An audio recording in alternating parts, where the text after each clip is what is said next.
oportuna para a reflexão que a gente quer fazer hoje, em relação à alegria de ser espírita.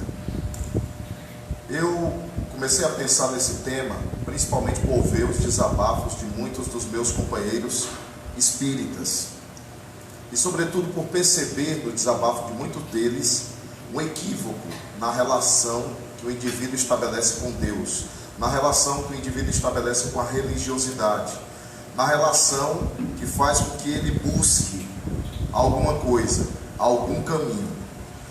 O Espiritismo é tão diferente que até nisso a gente também se equivocou. Essa nossa relação com o Espiritismo, ela não poderá ser nunca um negócio, ela não poderá ser nunca uma relação de troca, ela não poderá ser nunca uma busca em que o indivíduo quer trazer para si algo, como se você estivesse tentando negociar com Deus, como se você estivesse tentando barganhar com a divindade. Essa postura revela uma imaturidade espiritual, revela uma imaturidade evolutiva, revela ainda um atavismo ao qual nós ainda estamos presos em relação até à idade medieval, revela uma condição de condicionamento psicológico que faz com que nós nos relacionemos com Deus através de processos de troca, de processos em que eu dou algo para receber outra coisa. E na verdade o Espiritismo ele está completamente fora de tudo isso. Ele é tão diferente que nem os seus adeptos ainda o compreenderam em profundidade. Nós mesmos que formatamos nossas reuniões públicas ainda sofremos com uma vinculação religiosa do passado. Nossos condicionamentos psicológicos muitas vezes tentam reproduzir coisas que vivemos em outras encarnações. Nossas palestras muitas vezes tendem a reproduzir esse passado. Vocês aí ouvindo, eu aqui falando. E muitas vezes se esquece uma dialética que precisaria existir, que produz muito mais consciência do que a passividade de ouvir alguém falando uma hora. Quando didaticamente você não vai assimilar uma hora do que o indivíduo falou. A não ser que ele tenha realmente uma didática, elementos provocativos, que gerem reflexão. Então, às vezes, isso é muito difícil, porque exigiria dos palestrantes uma formação diferenciada. E esse processo de formação também precisa ser repensado em nosso movimento. De modo que falar de Espiritismo, no sentido de perceber a felicidade que o Espiritismo nos traz, também requer de nossa parte uma revisão de nossa relação com Deus, de nosso posicionamento diante do que a gente chama de fé. Ainda se vai em busca das casas espíritas por causa do passe. Ainda se vai em busca da casa espírita por causa da água fluidificada. Ainda se vai em busca da casa espírita por causa da cirurgia espiritual, digamos. Ainda se vai em busca da casa espírita por causa da carta do além. Ainda se vai em busca do centro espírita por causa de buscar facilidades espirituais, viver momentos difíceis e provacionais e ter algum amparo do mundo espiritual nesse tocante, quando muitas vezes muitos médiuns da história da humanidade, no momento dos seus testemunhos, foram, aspas, abandonados, porque precisavam viver o testemunho solitariamente, porque o processo educacional da alma exige que a alma esteja sozinha consigo e tente buscar a verdade do quanto Deus povoa aquele coração. Existe uma mensagem do Emmanuel que é muito sintomática. Eu não a tenho decorada de memória na cabeça, mas eu sei o seu sentido. Essa mensagem de Emmanuel, ela é muito forte, porque ela se dirige àqueles que chegaram dentro do movimento espírita, dentro de uma casa espírita, cheios de entusiasmo, cheios de euforia, cheios de empolgação.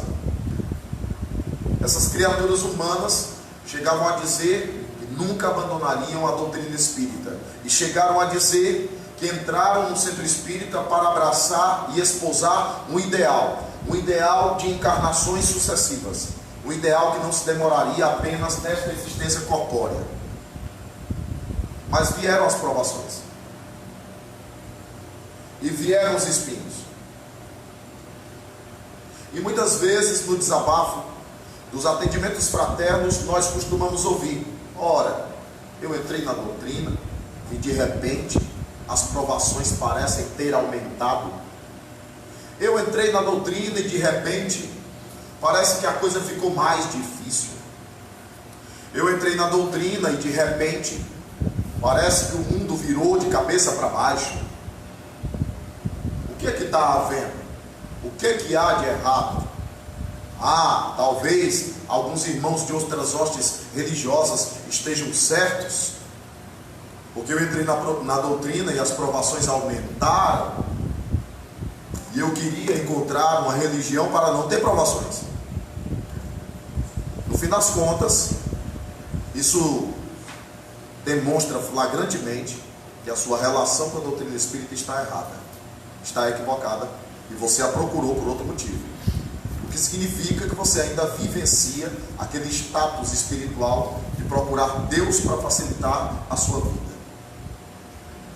E você nunca se questionou se você encontrou a doutrina exatamente no momento anterior a provações muito difíceis, para que a doutrina pudesse, através da razão, do raciocínio, da lógica, através da ciência, da filosofia e da fé raciocinada, capaz de encarar a razão face a face em qualquer época da humanidade, você nunca se questionou se ela chegou primeiro exatamente para te dar sustentabilidade diante das provações que já estavam traçadas na sua vida. Independentemente de você ter encontrado doutrina A, doutrina B, doutrina C, independentemente de você ter encontrado a tal da religião que lhe trouxesse paz ao coração. Simplesmente você precisa pensar sobre isso e avaliar até que ponto você está preparado para ser espírita, porque não é todo mundo que pode ser espírita, e o espiritismo realmente não é para todo mundo. Por isso que muitos não ficam, por isso que não é uma doutrina massificada. Ela não é uma doutrina que se reporta à infantilidade mental. Ela não é uma doutrina que se reporta, ela se reporta a almas que buscam ter maturidade. Porque o primeiro lance vai ser o seguinte: Deus não vai fazer por você aquilo que você é que tem que fazer. Essa primeira conclusão da doutrina espírita é decepcionante para muita gente, frustrante para muitas criaturas humanas, porque a doutrina espírita se dirige aos indivíduos autônomos, capazes de gerenciar suas existências corpóreas, munidos de informações e postulados, 13 pelo menos, para poder dar os passos na vida e arquitetar o seu próprio destino, sabendo que Deus existe para nos oferecer a misericórdia, para nos favorecer com inspirações boas, através do anjo da guarda, através do mentor espiritual, através dos bons espíritos. Mas não, Deus não vai te dar um carro na doutrina espírita. Eu vou falar palavras fortes, mas não entendam como crítica corrosiva. É necessário que nos libertemos de uma coisa chamada fanatismo religioso. E o fanatismo religioso, ele acontece quando não há razão, quando não há racionalização dos processos, quando o pensamento é dominado pela emoção e tão somente pela emoção, sem o equilíbrio da razão e da emoção. Então, palavras fortes. De novo eu digo: não, Deus não vai lhe dar o carro. O carro vai ser fruto do seu suor, vai ser fruto do seu trabalho, vai ser fruto do seu esforço. Deus lhe deu a força, Deus lhe ajudou com o discernimento de fazer o curso, o discernimento de buscar uma profissão que lhe propiciasse aquele veículo. é diferente na doutrina espírita. Não passa por esse aspecto mágico, místico, sobrenatural. É Deus? Sim. Mas é você também. É como se Deus dissesse assim: vamos fazer uma parceria. Não é Deus fazendo isso 100% não. Porque Deus, o Deus verdadeiro, não é um Deus de preguiçosos. O Deus verdadeiro não é um Deus que te oferece algo mediante a exploração dos incautos, mediante a exploração dos outros. Não. Não existe Deus aí. Eu posso falar sem nenhum problema. Não existe Deus aí. Existe ilusão. Deus está com a verdade. A verdade é límpida, clara, serena, tranquila. A verdade não gosta das ilusões. A verdade não gosta dos enganos. E as pessoas que são verdadeiras também não suportam os enganos. As pessoas verdadeiras querem ajudar as outras a tirar as suas vendas dos próprios olhos. As pessoas que não são verdadeiras são coniventes com o erro. Então elas são mudas. Elas não falam. Elas deixam acontecer. Não, deixa a pessoa se iludir. E aí eu pergunto: o que é a verdadeira caridade mesmo? Qual é a verdadeira caridade? Eu sou feliz de ser espírita. Eu nunca reclamei da doutrina por alguma provação que eu passasse. Porque tem uma coisa simples que ela me ensinou: se me acontece, é porque eu devo. Eu devo pedir a Deus que eu passe pela situação com o mínimo de dignidade possível. É isso que a gente precisa pedir a Deus. O mínimo de dignidade possível para a gente passar por aquela provação avassaladora. O Espiritismo nos faz felizes porque o Espiritismo diz assim: ei, está tudo bem? Não, está tudo bem, está maravilhoso. Aí o Espiritismo diz assim: como pode estar maravilhoso?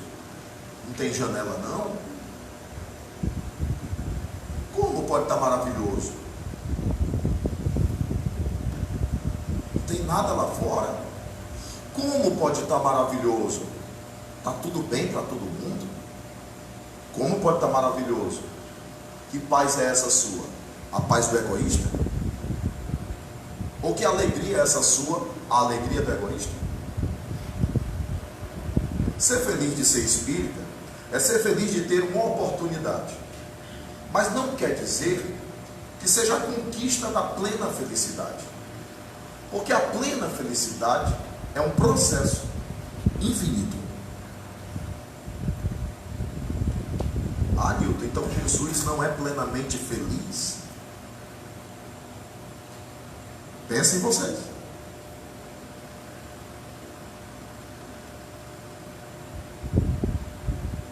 Bezerra de Menezes podia evoluir fora daqui, da terra. Recebeu autorização de uma emissária de Maria, sua mentora Celina. Sabe o que ele disse? Peça para a mãe de Jesus para eu ficar mais um pouco. Ainda tem muita gente que precisa de mim. Perceberam? Esse 100% nunca haverá, a não ser que você seja um egoísta. Quem evolui, na perspectiva espírita, quem evolui, pensa em quem ficou. Ah, não, mas eu já estou no 12º grau, não estou nem aí para quem está lá no 2º grau não, no 3º grau não. Eu já estou lá no 23º degrau da evolução. Eu vou lá me preocupar com os outros? Isso, meu recado era para a psicologia rasa, dessa autoajuda espírita rasteira, que fica dizendo: ah, você tem que se amar. Ei, você tem que se amar. Ama o teu próximo como a ti mesmo. Eu não ouvi Jesus dizer assim: ama a ti mesmo como ao teu próximo. Mas Newton, gramaticalmente, não tem diferença nenhuma. Poxa, se a gente perceber a sequência das palavras, na sequência das palavras também existe lição. Porque o indivíduo no Espiritismo que descobre o amor, ele descobre que será feliz fazendo os outros felizes. Ele descobre que começa no outro a sua felicidade, e não primeiro em si. Conheço muita gente que já se perdeu nessa brincadeira. E cá para nós, a psicologia é muito pequena. Ela é tão pequena que cabe na educação. A educação é maior. A psicologia é uma alavanca, um instrumento da educação. O papel da doutrina espírita é educacional. Vem de educere, que significa a modificação dos caracteres internos do indivíduo. Aí ele usa da psicologia como alavanca para auxiliar na modificação dos caracteres. Mas não é lavagem cerebral. Não tem atalho. O processo de transformação interior é um processo de compromisso com a verdade. E ilusão de cabeça não é verdade. Vocês estão me acompanhando?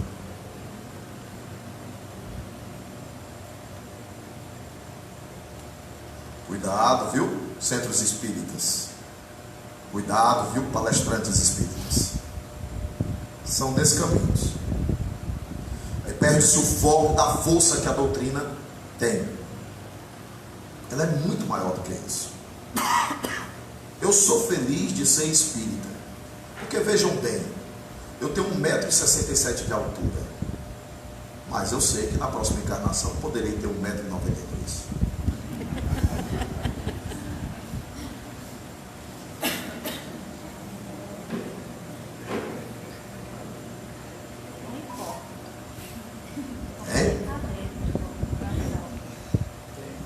Estou falando assim, brincando, para dizer que a próxima encarnação pode ser melhor. Mas essa está péssima. Então, meu amigo, cuide. Porque o espírita é um investidor a longo prazo, não é a curto prazo. Porque tem gente que diz assim para mim: mas eu já mudei, mas eu já sou uma pessoa melhor. Por que minha esposa, minha filha não me veem em um mês de mudança? Que é apagar os 18 anos na cabeça. Rapaz, é muito difícil. A pessoa viveu 8 anos contigo, bruto. E nem diz o pessoal aqui no Ceará mesmo, cavalo batizado. Da coisa ainda disse assim: eu fui delicado. Aí você quer que a pessoa já ache que você é o santo e que você já mudou. Do mesmo jeito, você tem a repercussão de uma encarnação passada e você quer que a vida mude assim. Eu vou voltar a dizer: vocês querem a verdade ou a ilusão? Verdade. Eu particularmente prefiro as pessoas verdadeiras do que aquelas que elogiam na frente e te apunhalam pelas costas. É muito melhor as pessoas cantinho de cerca, como diz uma minha amiga bem acolá. Aliás, ela é muito minha amiga exatamente por isso, porque na hora também que eu quero ser cantinho de cerca, ela ouve. E aí o que é que acontece? A gente tem uma mania de achar que nossos processos serão imediatos quando nós tivemos inúmeras encarnações de vício. Se acha que se muda tão rapidamente e tão facilmente, quando na verdade esse processo é individual, é intimista. Por isso ninguém pode patrulhar a tua mudança. O Espiritismo não tem isso. O Espiritismo é local de alegria, porque eu sei que a morte não existe. A minha irmã é testemunha. O corpo do meu pai descendo a cova e eu falando. A lágrima descendo, o dente trincando e eu falando. E eu estava infeliz porque meu pai morreu. Eu não estava infeliz porque meu pai morreu. A doutrina espírita me deu a alegria de saber que ele se libertou daquele corpo com o coração que estava desse tamanho, uma respiração ofegante, buscando lá não sei aonde, com os órgãos internos já bem comprometidos. E eu pensei no pássaro que sai da gaiola.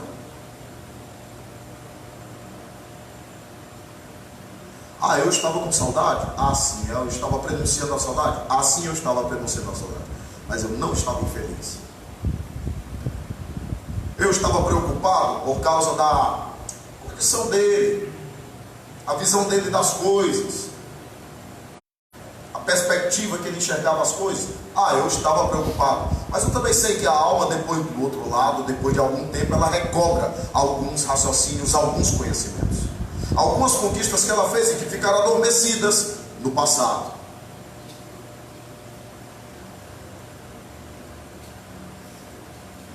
Então eu não estava infeliz. Contigo a festa e paz mesmo ante o túmulo. Diz a música cantilena.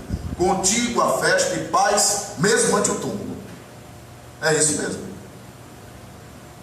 Para quem quer ser espírita, para quem é espírita, contigo a festa e paz mesmo ante o túmulo.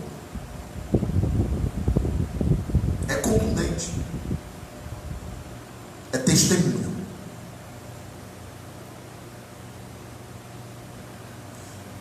E eu tenho visto o que a doutrina pode fazer pelas pessoas, no sentido de sinalizar a imortalidade da alma.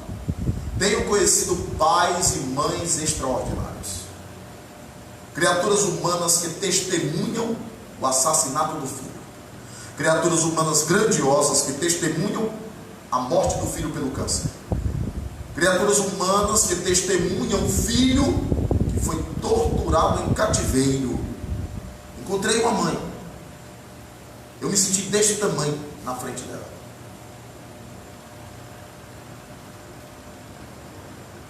E ela tinha acompanhado o vídeo.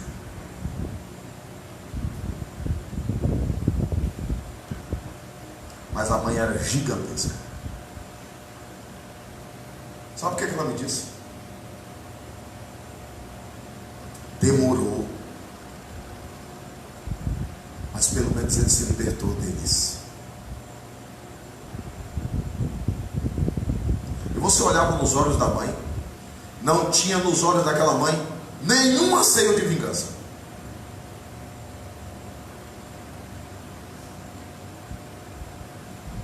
E ela dizia: eu sei que ele está vivo.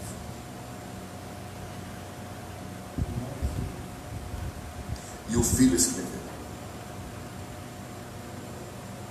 Essa mãe fez uma coisa que a irmã Rosália me recomendou em termos didáticos: estude a sua dor.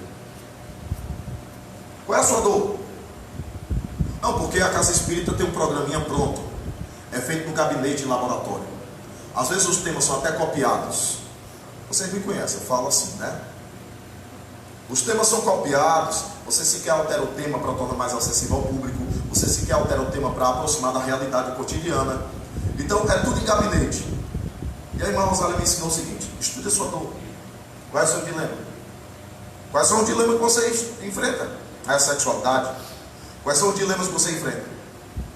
A solidão? Qual é o dilema que você enfrenta? É a depressão? Qual é o dilema que você enfrenta? É a ideação suicida que vai e volta, vai e volta. Qual é o dilema que você enfrenta? É um problema familiar? É um filho? A irmã Rosália disse o seguinte: pega o tema da dor e vai estudar. Vai escarafunchar, vai escascavilhar tudo que tu possas estudar sobre a tua dor. Aí a irmã Rosália me disse: esse espiritismo não sai mais desse coração não. Sabe o que ela fez, meu amigo? Pegou Pegou o livro do Chico Xavier, Cartas, e foi ler. Pegou o livro Nosso Lar, foi ler. Pegou o livro de André Luiz e foi ler. Quando ela chegou para mim, ela já tinha lido o livro. Já tinha lido um bocado de carta. Isso é espiritismo. Porque não importa qual é a referência religiosa dela. Porque Kardec queria exatamente isso. Eu não quero católico. Pode ficar aí na sua missa. Lá, pode continuar na sua missa. O que eu quero lhe oferecer é que os milagres têm sim uma explicação racional e científica. Os milagres existem. Não é milagre para a gente, porque milagre para vocês é a fuga das leis divinas. Mas no Espiritismo não há fuga das leis divinas, porque todas as leis são divinas. E Deus não brinca. Deus já criou suas leis perfeitas. Ele não precisa modificá-las. Então o milagre não é a modificação da lei. O que é milagre para a gente é aquilo que a gente não entende ainda, das leis divinas, desconhecidas. Allan Kardec nunca quis converter ninguém, não. Ele ofereceu uma doutrina para servir de auxiliar para as outras religiões, do ponto de vista filosófico, do ponto de vista científico, porque as outras são só religião. O Espiritismo não é só religião. Por isso que a definição é incompleta, dizer que é religião. E ainda tem que explicar em que sentido você está usando a palavra religião. Porque religião sempre remete à ideia de culto, de rito, de ritual. Por isso meu conselho às casas espíritas: um dia releia uma mensagem, outro dia cante duas músicas, outro dia cante só uma, outro dia leia uma poesia, recite uma poesia. Mude, saia de ritual. Se liberte de ritual. Não ritualize não, mude todo tempo. Mas Newton, o homem antropológico, é um ser ritualístico. Exatamente, o homem antropológico inferior é ritualístico. Ele precisa de ritual para poder achar que alguma coisa sobrenatural está acontecendo. Porque se ele não seguir aquela sequência, não dá certo. Porque uma prece pode ser simplesmente: vamos fazer um minuto de silêncio, cada um fica aí meditando. Porque uma prece pode ser uma canção. Porque uma prece pode ser uma música. Porque eu não tenho que fechar os olhos. Eu não sou obrigado a fechar os olhos. Espiritismo é difícil por isso. Ele é avançado demais, é espiritual demais, dá nem para pegar, para tocar. Não. O Espiritismo diz: nesta casa aqui, que lá na tua casa, tu também pode orar, fluidificar a água e aplicar paz. Por isso que isso aqui é casa, igual a tua casa. É isso que o Espiritismo vem dizer. De que adianta a gente ficar entrando em templo para ficar bonito lá dentro e ser outra coisa em casa? De que adianta a gente viver essa ruptura todo o tempo? Então é melhor transformar logo em escola. Está indo para onde? Estou indo para a escola. Escola de quê? Da minha alma. Está indo fazer o quê? Estudar minha dor. Está indo fazer o quê? Aprender. Está indo fazer o quê? Treinar a morte. Está indo o quê? Treinar a morte. Porque você deveria olhar para a pessoa que está aí do seu lado. O Espiritismo é tão fantástico, é tão pé no chão de um jeito, que ele faz a gente fazer o seguinte: olha aí para a pessoa do teu lado, olha para a pessoa, olha para a pessoa, rapaz, não tenha medo não, rapaz. Olha para a pessoa do seu lado.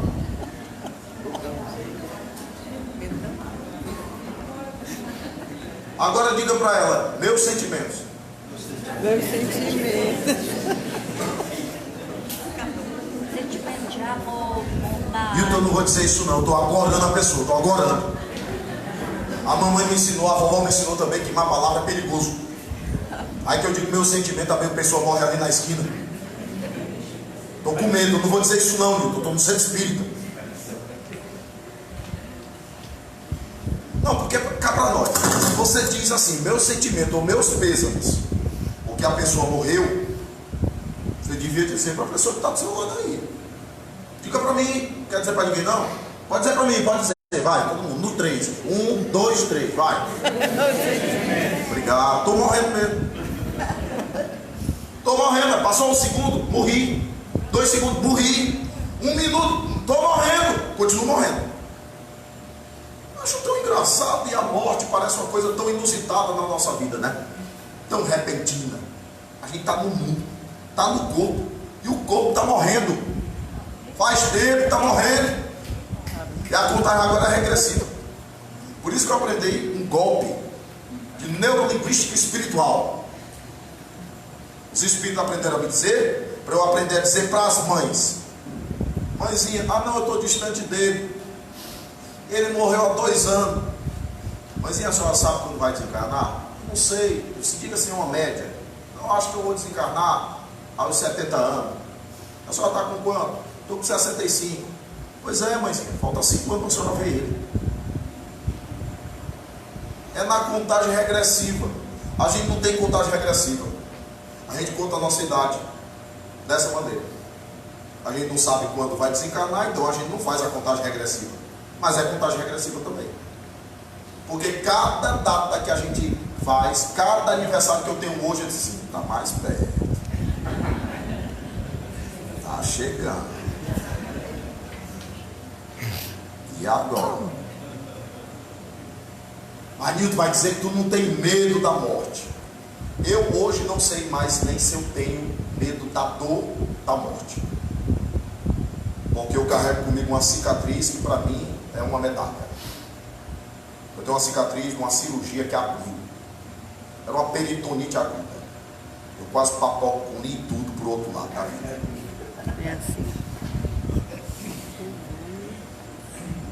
Porque no 5º dia eu tinha que fazer outra cirurgia. Essa minha irmã aqui, alma muito carinhosa, me chamava de ET de Varginha. Porque o calção do pronto médico era verde. Eu não tinha cortado o cabelo, estava 23 dias no hospital. Uma sonda de um lado, segurando a sonda. Parecia um extraterrestre. Andando desse jeito arquejado, porque se eu fizesse isso, aí os pontos quebravam de novo, e eu arquejado, andando assim no hospital, visitando os outros doentes. Eu disse, eu vou lá ficar lá na cama, curtindo minha dor, eu não, vou visitar os outros doentes que tem aqui. Aí ia visitar, aí ficava no corredor andando. Ela me viu, riu. Uma cândida doce da minha vida. Ela me olhou e riu. Porque a gente tem a síndrome de coitado. A gente quer que o outro olhe pra gente e diz, oh meu Deus, tadinho do bichinho. Não, ela riu. Disse, meu filho, você tá parecendo um ET de Varginha, cabelo desse tamanho. Eu tava com cabeça maior que o professor Raimundo. Aí tu imagina. Em 3 dias de hospital, pensa numa reflexão. E tudo espiritual, rapaz. A segunda cirurgia foi lá do outro lado. E aquilo ali já comigo, aquela vida espiritual, aquela vida espírita já comigo. Como é que eu não ia ser feliz? Meu padrinho, peço para você ser curado, peço para você ser curado. Eu disse, não, é muita presunção eu pedir para Deus me curar. Eu vou pedir a Deus força para enfrentar. Força eu vou pedir. Pedir para me curar, eu não vou pedir não. Porque o que está em mim de doença e de enfermidade, o corpo vai ter que absorver. É porque vem da alma. Então, se o corpo está doente, é porque a alma está doente. Ele nunca pensa nisso. Só recebe o exame, é câncer. Conversei com um professor meu da faculdade esses dias, ontem mesmo. Ele recebeu o exame e estava lá, um tumor na bexiga.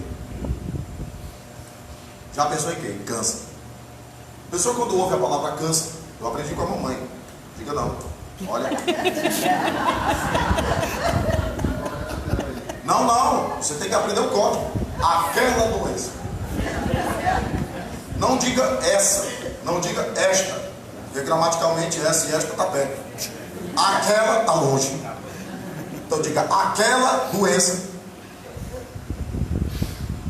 Mamãe não avisa. Por quê? Porque todo mundo botou na cabeça, é uma doença devastadora, é uma doença terrível. Vou contar uma história aqui que é interessante do ponto de vista mediúnico e do ponto de vista da reflexão que a gente tem que fazer sobre essa busca de remendar corpo dentro de casa espírita. Esse é papel de médico. A espiritualidade ajuda quando não tem mais. A espiritualidade ajuda. Mas quando o médico pode cuidar, vamos cuidar do médico. Não, mas eu vim aqui, não tem um exame não. Foi minha irmã, aqui a senhora não vai. Mas nem, não, se quiser tomar um passo. senhora vai ter que ter um exame. Não, mas isso é muita burocracia. A senhora vai ter que ter um exame. A senhora tem que buscar o médico. O espiritismo tem que competir com a medicina. O papel do espiritismo não é competir com a medicina, porque a medicina também é de Deus. A medicina também está no mundo para isso. E não é nosso papel competir com a medicina. Então, aos médicos da terra, o que é dos médicos da terra? Aos médicos do além, o que é dos médicos do além? Parece radical, não é? Mas isso é doutrina espírita. Para quem quiser praticar. Para quem não quiser, iluda, massifique, encha a casa. A grande verdade é que uma senhora queria se curar de um câncer de pâncreas. Sério, essa é boa. Essa eu queria ver dentro do nosso movimento. Eu não estou dizendo que é impossível, não. Só estou dizendo que eu nunca vi. Coloque uma mulher com câncer de pâncreas sob qualquer tratamento espiritual. Essa cura eu quero ver. Essa eu quero assistir. Sabe qual é a estatística? Dos casos que eu conheço, 100% desencarna. Então a gente tem que se perguntar, o que é cura mesmo, hein, no Espiritismo? Para onde se dirige a cura no Espiritismo? Para a alma. Não é para o corpo. Então essa senhora chegou. Nessa época, ficava às vezes, o neto faltava, eu revezava com ele, o neto faltava, eu revezava com ele. E não é minha área. E eu ficava com alguns médicos que me acompanhavam na época. E o doutor Bezerra de Menezes, muito ligado a essa pessoa, pegou e disse: minha filha, você vai comprar um caderninho e vai adotar 10 motivos do porquê que você tem que ficar aqui na Terra. Depois de alguns meses, porque um câncer de pâncreas normalmente leva de 9 a 1 ano e 2 meses. Depois de alguns meses, eu perguntei para ela: e aí, anotou no caderninho? Ela disse: eu fui anotar, eu tentei anotar, mas eu não descobri a verdadeira razão do que eu tinha que ficar.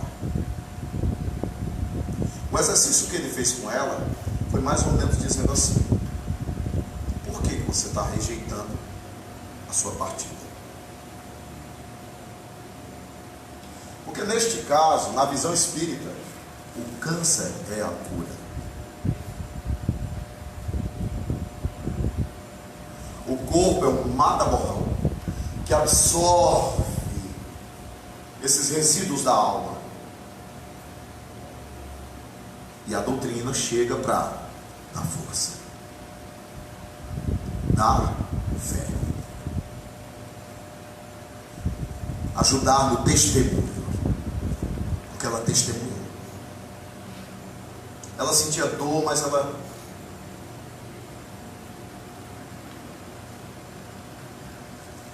estava combalida, mas ela soube. E era uma verdadeira mensagem visitá-la. E aí que sentava do lado, isso é como Deus quer. Esse como Deus quer tem a ver com o evangelho com o espiritismo: obediência e resignação. Conhece essa mensagem? Muita gente pula. Obediência e resignação. Porque a alegria está na aceitação também. Mas a aceitação não é cruzar os braços. É fazer tudo o que se possa, no limite do que se possa, aceitando o que não possa. Por isso eu sou feliz de ser espírita. Vou compreender essas realidades, porque eu sei que meu corpo irá adoecer. Eu tenho algumas possibilidades. Existe a possibilidade do câncer na minha vida, existe a possibilidade do coração. Essas duas.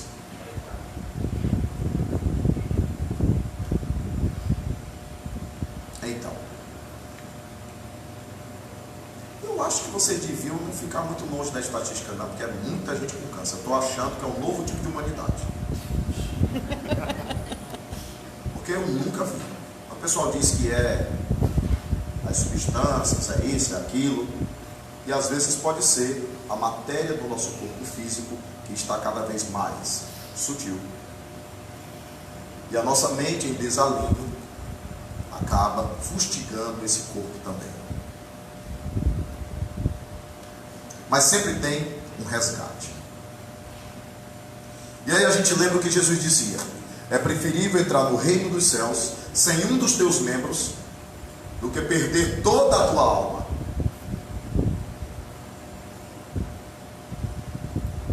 E eu não sei se vocês notaram, nós já estamos perdendo. Eu não tenho a visão 100% mais.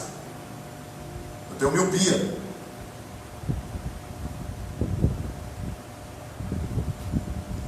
Minhas pernas já doem mais. Minha coluna. A minha voz já não tem mais a mesma potência de quando eu tinha 16 anos para falar em público. Tem muita coisa morrendo em mim. Então o Espiritismo te coloca em contato com a realidade, te explicando a realidade, para que tu possas exercer a obediência e a resignação. Mas ao mesmo tempo, tirar daquela dor uma lição, um aprendizado, para você crescer e para você evoluir.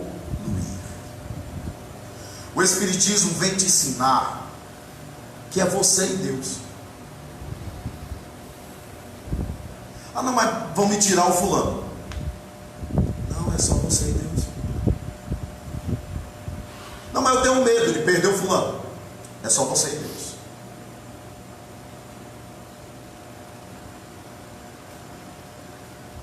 E quem tem Deus nunca perde nada. Sobretudo porque não há efetivamente posses. Não existem posses. Eu acho que devia conversar com Alan Mitchell e o Ru Rivas, para que o Maurício de Souza faça o tio Patinhas no mundo espiritual. Caso de obsessão grave. Por quê? Porque ele estará preso àqueles milhões dele de moedas. Pense num gibi espiritual esclarecedor. Tem muita gente da Terra que está precisando ver isso. Porque o tio Patinhas, depois de desencarnar, pense numa alma perturbada. Porque vai querer ficar pegando dinheiro, juntando dinheiro, indo atrás da conta bancária. Ah, eu já vi muita alma assim. Ah, eu já vi. Então a gente precisa ser feliz sendo espíritas. Mas Newton é o karma. Que conversa é essa de karma, minha gente? Transformaram o karma no pecado. Vamos nos libertar. Doutrina espírita é uma revolução. Bora deixar a revolução se operar dentro da gente. Se liberta, rapaz, vira a pagininha. O karma é igual ao pecado. Não, porque ele é meu karma, ela é minha karma. Eu achava engraçado o nome de uma avó que já partiu para o plano espiritual, viu, Nádia? Carmosa. Eu disse, meu Deus. Coitada. Porque o ser humano já tem um karma e a mulher ainda é carmosa. Eu citei, ela está rindo aqui do meu lado. Calma, querida, viu? Rezava. E quando aprendeu o passe, aí foi que ela aprendeu a rezar. Ela sabia rezar. Então, como não ser feliz de ser espírita? Como não ser feliz de ser espírita? Mas a gente precisa aproveitar o espiritismo, usar melhor o espiritismo. Muitas vezes não usa legal o espiritismo. Porque às vezes a gente quer fazer reunião só nossa. Às vezes eu tenho vontade de fazer uma ironia, de botar uma plaquinha fora da sala e botar assim: reunião só para encarnados. O desencarnado poder chegar e dizer: pode entrar não. Eu tenho uma pena dos desencarnados. E tem um monte de reunião de estudo nosso. Eu falo por mim, estou sendo subutilizado. Esse negócio de só carta, eu estou sendo subutilizado. Fizeram a mesma coisa com o Chico Xavier. O pessoal perto de um homem daquele, uma mediunidade daquela, subutilizado. Podiam ter perguntado muito mais coisas à espiritualidade, podiam ter estudado muito mais coisas com a espiritualidade. Muita coisa partiu porque o Chico mesmo tomou a frente. Porque não partiu dos pesquisadores, dos companheiros espíritos trabalhadores. Porque não tinha problema nenhum. Estou comentando aqui meu evangelho, a alegria de ser espírita, e um médico aqui atrás de mim, sentado com uma folha de papel, recebendo uma poesia, recebendo um texto, comentando sobre o tema que eu estou falando.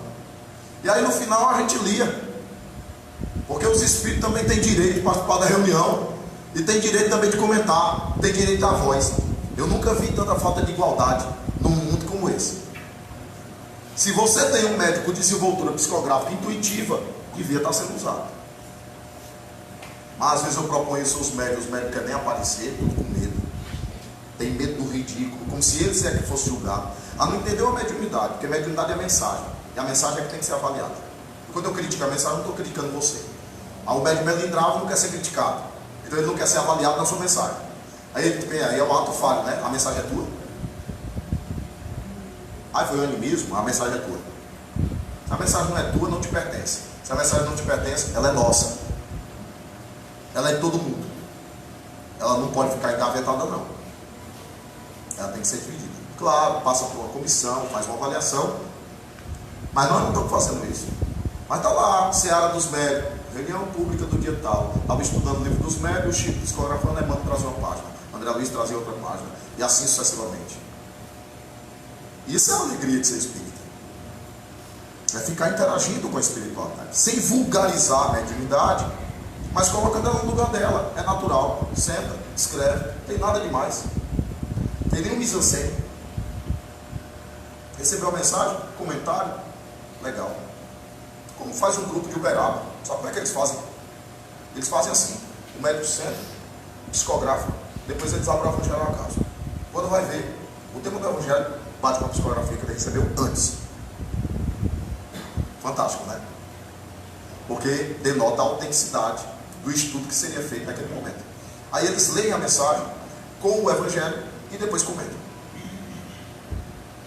Muito interessante. Então precisamos saber praticar também o espiritismo. Muita gente está infeliz dentro da casa espírita porque não sabe praticar o espiritismo. Muita gente está infeliz porque não entendeu qual é a relação que a gente tem com o espiritismo. E para isso é necessário realmente esse caminho: estudo, reflexão. Não é estudo intelectual, não é para decorar númerozinho de questão do livro dos espíritos para ficar bonito, não. Questão 540 do átomo ao arcanjo, tudo se encadeia na natureza. Questão 1ª do livro dos espíritos, que é Deus. Questão 3ª do livro dos espíritos, que é infinito. É dado ao homem conhecer o princípio das coisas. Questão número 5. Questão 76, que são os espíritos, seres. Questão 23, princípio inteligente. Não é para decorar, não. De que adianta eu ficar decorando? Chegar lá no mundo espiritual: ei, eu sei, viu? Eu sei. Ei, pergunta aí, espírito. Irmã Rosário, eu dever de cá bem direitinho. Pode perguntar, pergunta aí. Questão 625. Jesus, modelo de perfeição. Questão 221. A lei de Deus está escrita na consciência. Ou besteirona, quando eu chegar no mundo espiritual, decorar número. Aí ela vai dizer: meu filho, você está no umbral.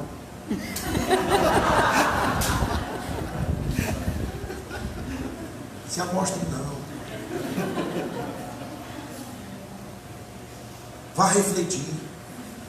Porque o estudo na doutrina espírita não é estudo acadêmico, não, é diferente. O estudo na doutrina espírita é um estudo com a pulsação do coração e da alma. É sentimento e razão ao mesmo tempo. É aquilo que eu disse, estudo da dor. Eu estou doido. Eu estou numa conspiração doida. Essa mulher fica gravando, aí eu não posso nem falar. Filmando, aí todo mundo vai assistir o que eu vou dizer agora. Eu estou todo o tempo cutucando gente. Estou para mudar um bocado de espírito. Eu vou nos cantos estratégicos. Eu estou só nos cantos estratégicos. Eu vou para cá, dentro lá. Porque, gente, tá demais, hein? Não, olha. Sei não, vou nem falar. A gente para de gravar. Não, eu vou agir nos bastidores. Vou agir nos bastidores. Vou continuar agindo nos bastidores. Tem muita coisa para a gente poder rever e aplicar que a gente não aplicou. Muita maravilha da doutrina espírita que a gente tem para aplicar. Então, na verdade, a relação com a espiritualidade não é uma relação comercial. Bora, Espírito, me ajuda aí, estou desempregado, dê um jeito. Ei, eu não posso pegar 10% não do livro. Psicografei, mas eu sentei, dispus meu tempo, pegar 10%zinho do livro. Vai, bichinho. Vai que a gente se vê na próxima encarnação. Entendeu? Tu vai estar com esquizofrenia. Tu vai estar com problema de obsessão. Que é outro quadro. Porque o pessoal pensa que a obsessão que chegou no seu espírito curou. E a obsessão que vai durar até o fim da encarnação.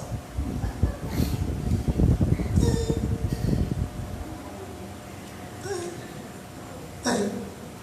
E vou dizer mais. Bendito obsessor. Aí nunca pensou na função do obsessor? Dom Silvério Horta. Dom Silvério Horta fazendo pregação. O Chico. Dom Silvério Horta. Eu estou repetindo, viu, gente? Porque senão pegam só uma parte da palestra e vão dizer que fui eu que disse. O Dom Silvério Horta disse. O Dom Silvério Horta, não vou nem dizer o que ele disse, não vão pensar que eu estou dizendo. Mas o Dom Silvério Horta ficava dizendo 1000 críticas ao Chico Xavier. O Dom Silvério Horta desencarnou. Nem o Chico conseguiu conter um leve sorriso.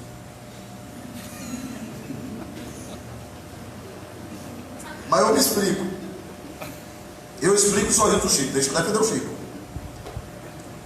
Era demais, minha gente. Era todo dia. Era todo dia. Todo dia. Não tinha trégua. Todo dia. Na hora que o Chico estava dando só. Sabe aquele de leve? O Emmanuel. Nós precisamos estar tristes. Como assim? O nosso irmão desencarnou. E o Chico, Emmanuel, foi muito tempo, não foi não? Ele disse, por isso mesmo, nosso irmão era um grande auxiliar nosso. E o Chico, como assim? Ah, Chico, ele nos ajudava a nos vigiarmos, para não derraparmos, para evitarmos o erro, para que ele não tivesse razão. E agora sem ele, o que será de nós? Então diga, sem meu obsessor, como é que você vai se vigiar, andar na linha, orar?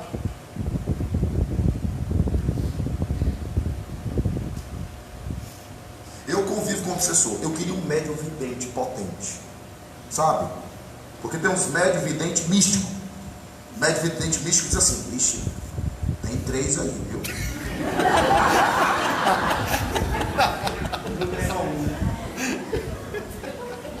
3. Eu não estou tergiversando não, é porque a palestra é alegre, porque eu sou feliz sem espírito. Então é assim mesmo. Tem 3 aí. Rapaz, eu já vi muito. Eu acho engraçado esses médicos videntes, não vê pai, não vê mãe, não vê irmão, não vê tio, não vê primo. É um médico especializado em detecção de obsessor. GPS dá uma obsessão. Mas eu queria um médico potente só para ele ver o tanto de obsessor que eu tenho. Olha, não dá nem para contar. Dá não. Dá não. Eu tenho que conviver. Conviver com eles.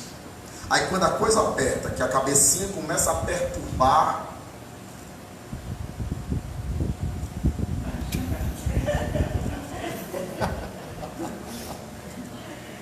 aí, sede perfeito.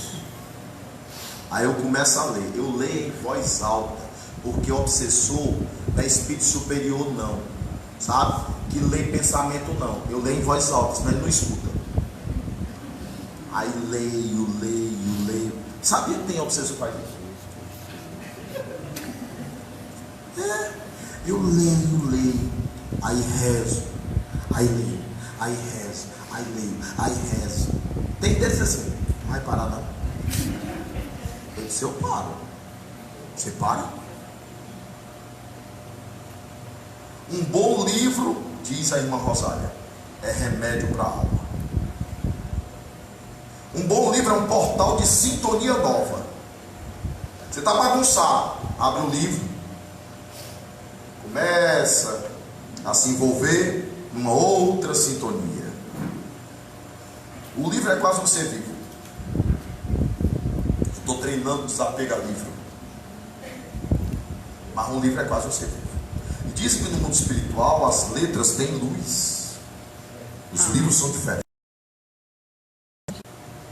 Porque eu garanto a você que muito karma tem a misericórdia divina. Porque tem muito espírito espírita ou espírito espiritualista no mundo espiritual querendo fazer média com o mentor antes de reencarnar. Meu irmão, anote aí. Eu sei muito mal os meus olhos. Eu quero voltar sério. O mentor, que lucidez. Você notou que fez a média? Não, meu irmão, acrescente. Eu também não usei bem minhas mãos, meus braços. Eu quero voltar sem meus braços. E o mentor, que prudente. E você se empolgou? Meu irmão, eu acho que a cadeira de rodas me cai bem.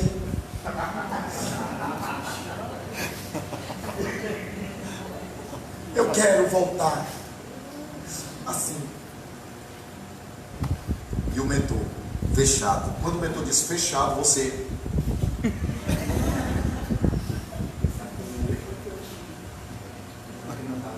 O mentor fechou os olhos, ou não fechou os olhos. O mentor simplesmente ali se interiorizou e disse: infelizmente, seu pedido não será atendido. Você deu outra. Porque pensou, deve ser pior o pacote. Aí o mentor disse: não, meu irmão, a espiritualidade superior acabou de deliberar que você não voltará cego, nem sem os braços, nem sem as pernas, mas vai voltar médium.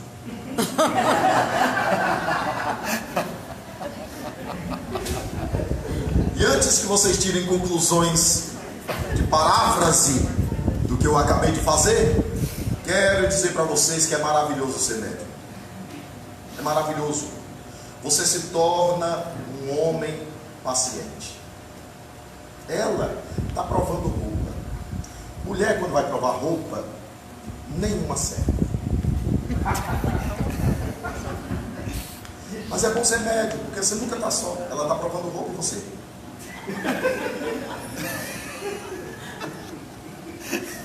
sua hora, claro.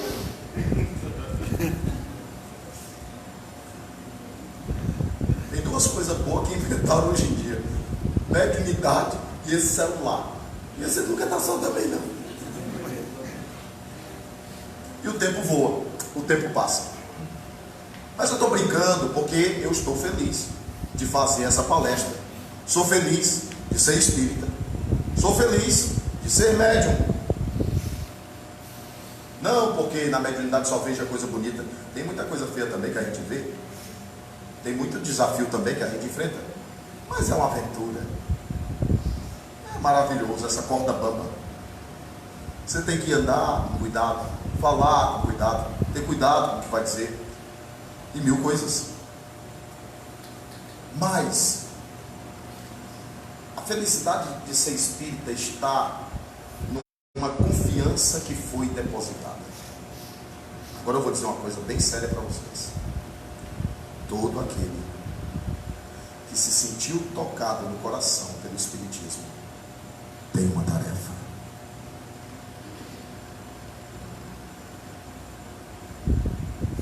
Você tem que descobrir o que é.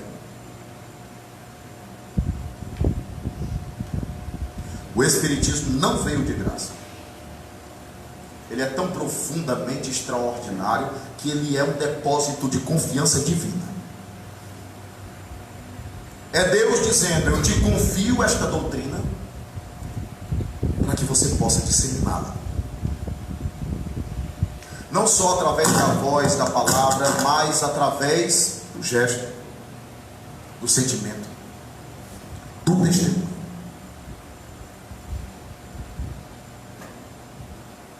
Aqui a presença do nosso querido Reinaldo Leite.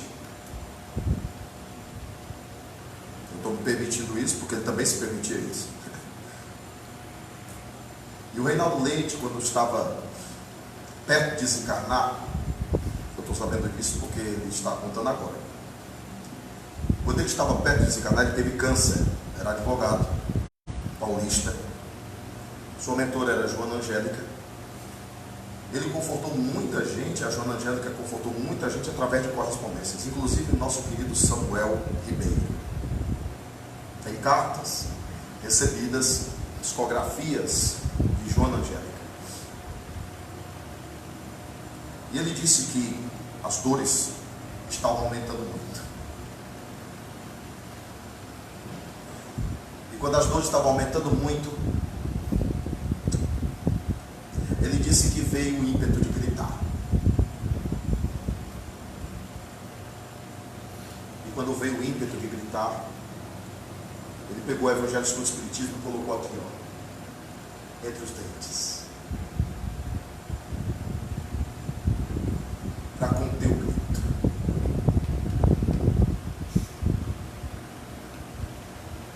E disse mentalmente: se eu mereço, eu aceito. Se eu aceito, eu estou gritando para o mundo que tu, ó Deus, não fostes injustos comigo. E se não foste injusto comigo, essa dor deve se transformar em amor.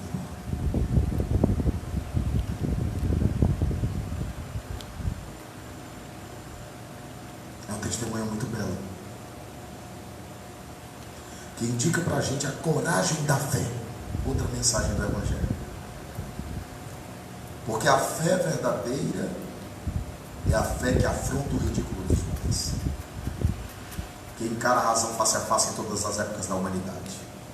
A fé verdadeira é a fé que sabe da dor e do sofrimento, mas não reclama, não deblatera, não se apequena. Pelo contrário.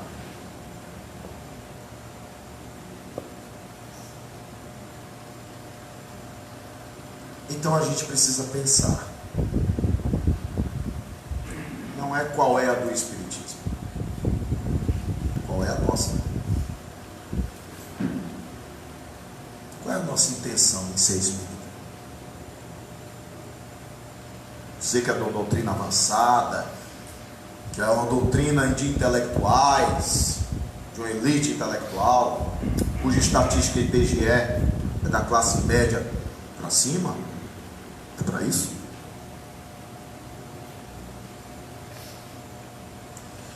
A gente está querendo ser espírita para quê?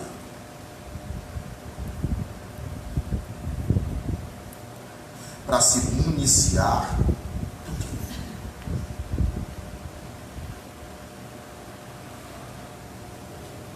Ser espírita na terra é testemunhar. Todo dia, toda hora. Não é fugir da cruz. Não é verdadeiramente buscar uma vida de facilidades, não. É enfrentar. É encarar. E é vencer.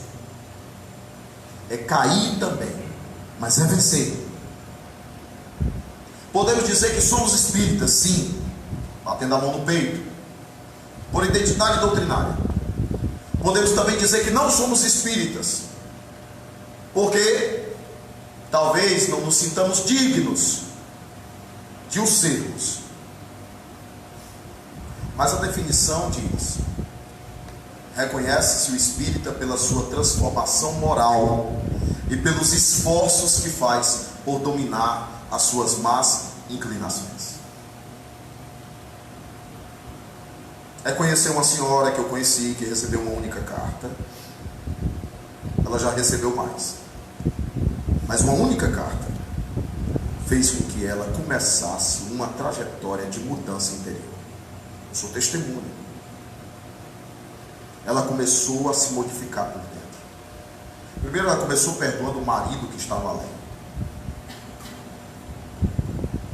E agora ela está caminhando para outra forma de perdão. Por causa de outra carta. É para isso que serve carta. Não é para dizer, já recebi 33, 37. Não é para dizer, eu já recebi tudo, não.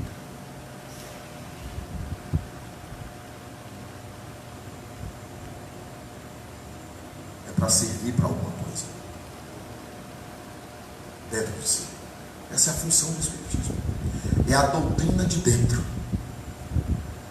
Nunca foi a doutrina de fora, da exterioridade, da periferia. Ela só é verdadeira se ela for de dentro.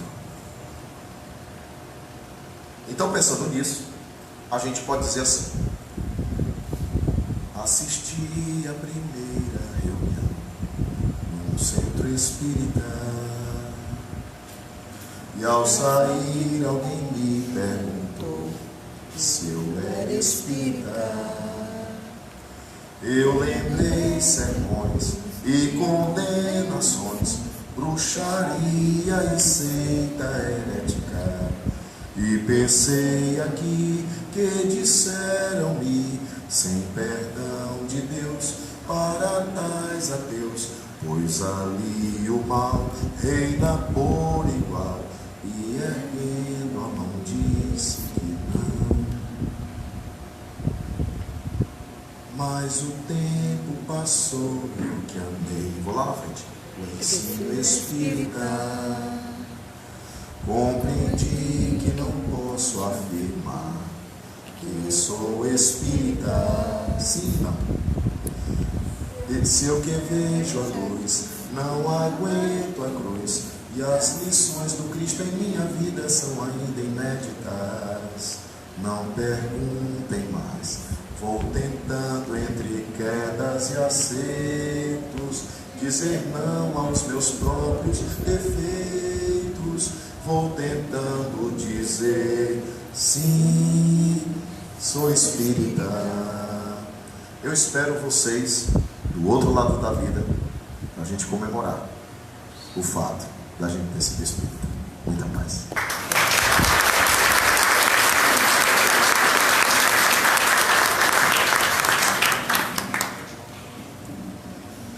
Obrigada, Milton Souza, por sua presença na nossa casa. A Casa Bezerra de Menezes está profundamente agradecida. Gente, lembrar que na próxima terça-feira estaremos recebendo a Pera com a palestra E Meus Passos, o que faria Jesus? E agora nós vamos chamar a Delma para fazer a nossa prece final. E após a prece, nós teremos o passe. A atividade da casa só termina após o passe. Então vamos continuar em vibração. E aqueles que acham que ainda precisam do passe, estão convidados a participar do nosso passe, tá bom? Delma, por favor. Obrigada pela presença de todos. Boa noite. Boa noite. Com imensa alegria em sermos espíritas, ou tentarmos ser espíritas,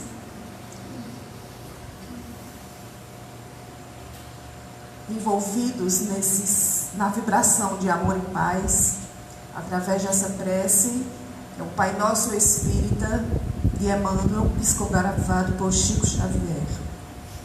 Que a luz que emana desta prece possa atingir a todos nós.